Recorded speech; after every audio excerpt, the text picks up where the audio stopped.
اللہ تعالیٰ نے سورہ انعام میں توحید کا صحیح تعارف کروایا ہے کہ اللہ تعالیٰ کو ایک ماننا، اس کو معبود برحق ماننا، اس کو خالق اور مالک ماننا، اور اس کو موت و حیات کا مالک سمجھنا، اور سارے کاموں میں متصرف فی الامور وہ اللہ تعالیٰ کو سمجھنا کہ ہر کام میں اصل اختیار اللہ کا ہے، ہم سارے اس کے پابند ہیں۔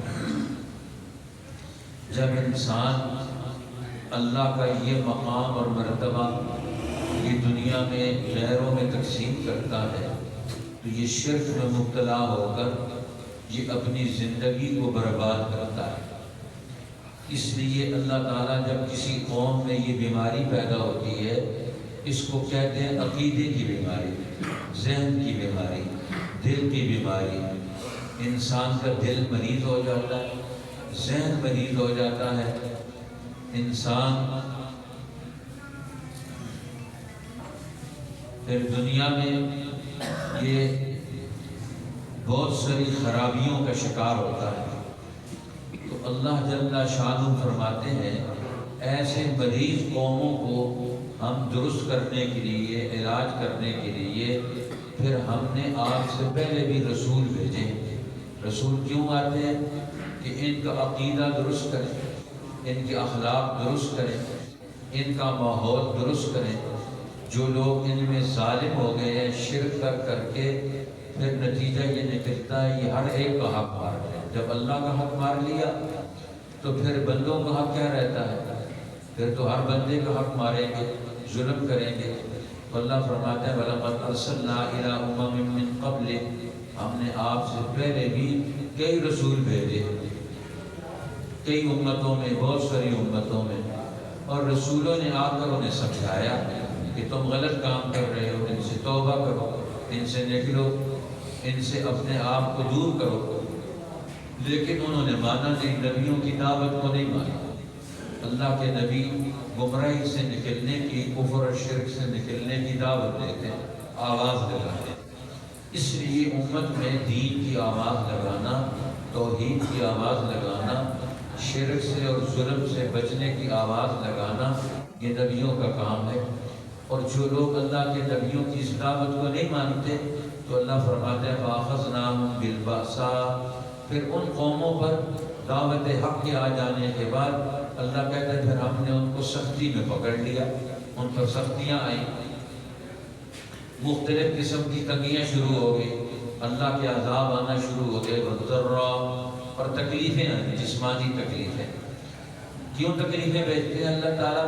لَعَلَّهُمْ يَتَضَرَّعُونَ، تاکہ یہ توبہ کریں، گڑ گڑائیں، ہم سے غلطیاں ہوئی اور ہم گناہ گار ہیں، اور یہ گڑ گڑائیں، اپنا ماتھا رگڑیں، آنسو بہائیں، تاکہ اللہ کو رحم آ جائے۔ اللہ تعالیٰ کے رحم کی طلب کرنا ضروری ہے۔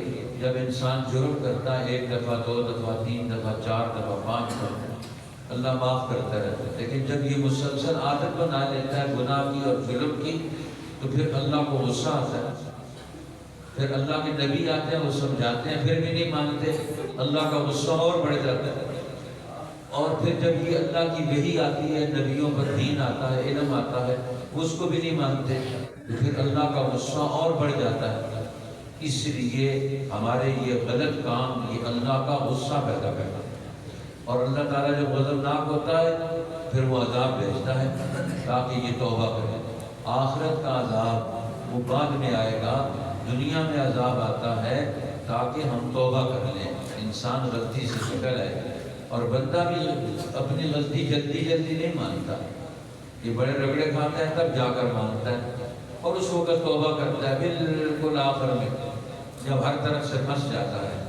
فرمایا فَلَوْلَا إِذْ جَاءَهُمْ بَأْسُنَا تَضَرَّعُوا، جب یہ انہوں نے عذاب کے پہلے دور کو دیکھا اسی وقت یہ گڑ گڑاتے توبہ کرتے، اللہ کے سامنے آنسو بہاتے ندامت کے۔ یہ گناہوں کو دیکھ کر آنسو بہانا، ایک بزرگ کہتے ہیں میں نے دیکھا کہ ایک راستے پر کھڑے ہیں امام اعظم ابو حنیفہ، ان کے ساتھ کھڑے ہیں اور بہت سارے لوگ، دو تین لوگ علماء بڑے بڑے اللہ والے اور ان کی آنکھوں سے آنسو جاری ہیں. تو میں قریب ہوا کہ کسی کی فوتگی ہو گئی ہے، کوئی مر گیا ہے، یہ کیوں رو رہے ہیں، ان کو کیا مسئلہ ہو گیا. تو میں نے جا کر پوچھا کہ آپ میں سے کس کا کوئی آدمی فوت ہو گیا ہے کہ آپ رو رہے ہیں، غم میں ہیں. کہنے لگے ہمارا کوئی آدمی نہیں مر گیا، ہم امت کے حال پر رو رہے ہیں کہ آج لوگوں میں دین کی قدر نہیں نکالا. اس دور میں، آج کے دور میں ہوتے تو پھر ان کا کیا حشر ہوتا.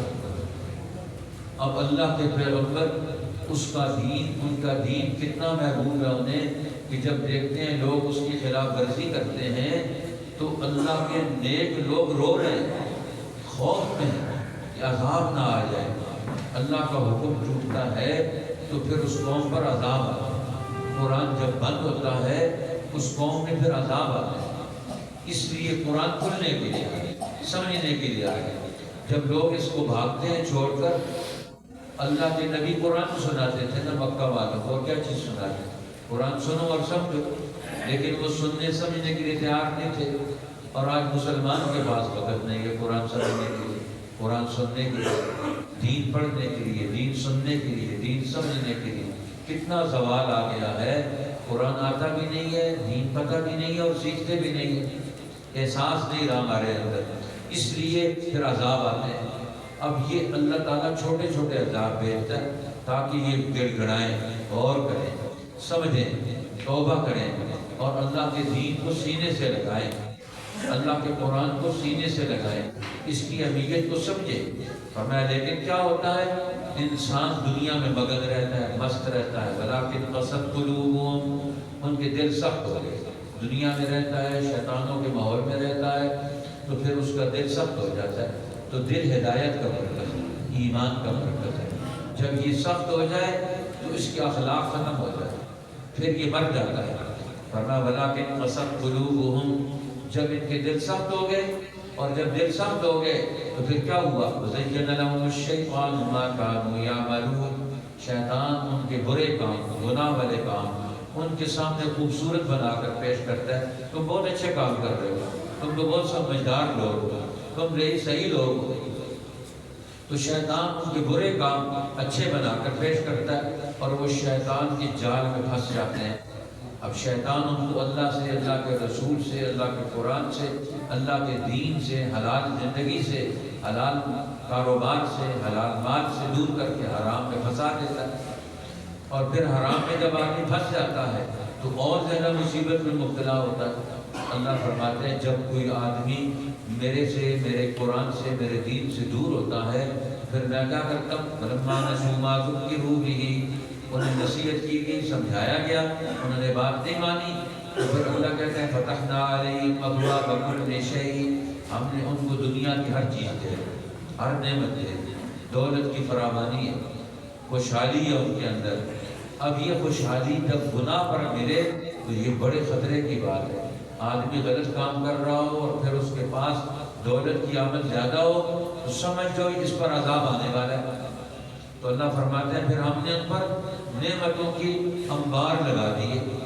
فتحنا علیہم ابواب کل شیء، ہر نعمت ان کے دروازے کھول دیے. حتی اذا فرحوا، اب وہ خوش ہو گئے، عیش کرنے لگے، عیاشیاں کرنے لگے جو اللہ نے ان کو مال و دولت دیا. پھر جب وہ مال و دولت کے نشے میں حرام کاریاں کر کر کے انتہا کو پہنچتے ہیں، اس انتہا کو جس پر عذاب ہوتا ہے، اخذناہم بغتۃ، پھر اچانک پھر ہم ان کو پکڑتے ہیں سزا میں، فاذا ہم مبلسون، اب پھر ان ظالموں کا استیصال ہوتا ہے، ان کی جڑ کاٹ دی جاتی ہے.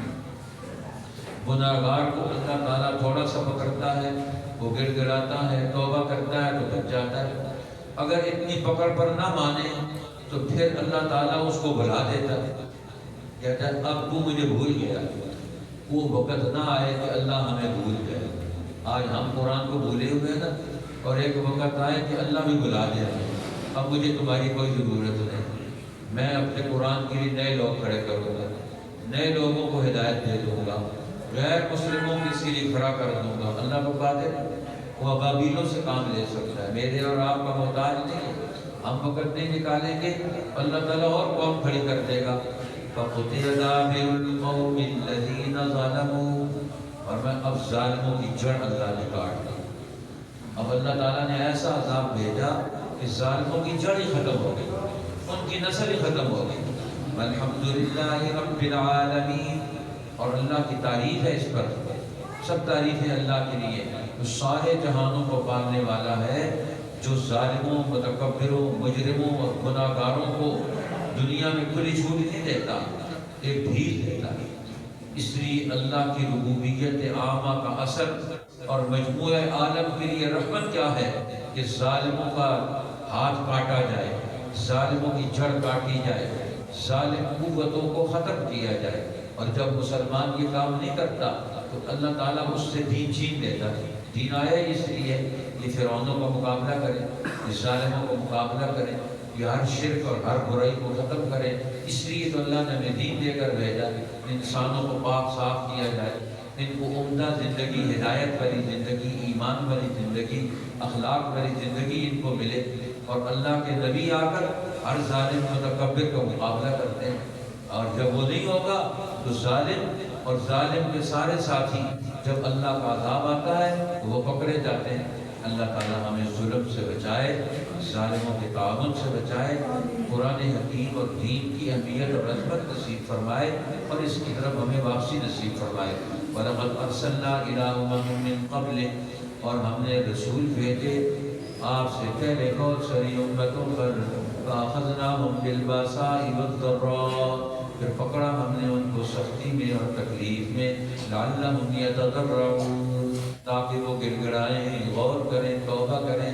فَلَوْلَا إِذْ جَاءَهُمْ بَأْسُنَا تَضَرَّعُوا، پھر کیوں نہ گڑ گڑائے جب آیا ان پر عذاب ہمارا کچھ تھوڑا سا، وَلَٰكِنْ قَسَتْ قُلُوبُهُمْ، لیکن سخت ہو گئے دل ان کے، وَزَيَّنَ لَهُمُ الشَّيْطَانُ، اور خوبصورت کر کے دکھائے شیطان نے انہیں، مَا كَانُوا يَعْمَلُونَ، وہ کام جو وہ کر رہے تھے۔ فَلَمَّا نَسُوا مَا ذُكِّرُوا بِهِ، پھر جب وہ بھول گئے اس نصیحت کو جو ان کو نبیوں کی زبان سے کی گئی تھی، فَتَحْنَا عَلَيْهِمْ أَبْوَابَ كُلِّ شَيْءٍ، کھول دیے ہم نے ان پر دروازے ہر چیز کے، حَتَّىٰ إِذَا فَرِحُوا، یہاں تک کہ جب وہ خوش ہوئے، بِمَا أُوتُوا، ان چیزوں پر جو انہیں دی گئی، أَخَذْنَاهُمْ بَغْتَةً، پکڑ لیا ہم نے ان کو اچانک، فَإِذَا هُمْ مُبْلِسُونَ، بس اسی وقت وہ رہ گئے نا امید۔ فَقُطِعَ دَابِرُ الْقَوْمِ الَّذِينَ ظَلَمُوا، پھر کٹ گئی جڑ ان ظالموں کی۔ وَالْحَمْدُ لِلَّهِ رَبِّ الْعَالَمِينَ، اور سب تعریفیں اللہ ہی کے لیے ہے جو پالنے والا ہے سارے